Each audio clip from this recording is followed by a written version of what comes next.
Sécurité d'abord, donc on ne ramasse pas ce qui est piquant, tranchant, seringue. Les 250 participants bénévoles reçoivent des gants de protection, puis sont répartis en groupes avant de se disperser le long des berges de l'île. En parallèle, 8 plongeurs partent inspecter les fonds de la rivière.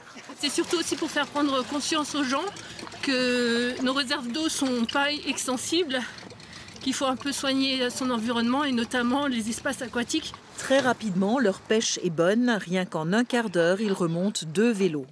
Cette opération de nettoyage, destinée avant tout à sensibiliser le public, est organisée par plusieurs partenaires. Les plongeurs, Alsace Nature, mais aussi les voies navigables de France. VNF a développé une véritable politique environnementale dont la partie déchets est un des axes.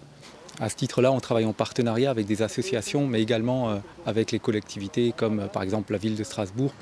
Pendant ce temps, sur la rive, les bénévoles ramassent papiers et canettes et surtout des mégots. Là, on a une demi-heure de collecte. Donc on imagine ce que ça peut donner en une demi-journée, en une journée, en 2 jours, en 3 jours. C'est impressionnant, quoi. Des mégots, certains en trouvent aussi le long des trottoirs par milliers.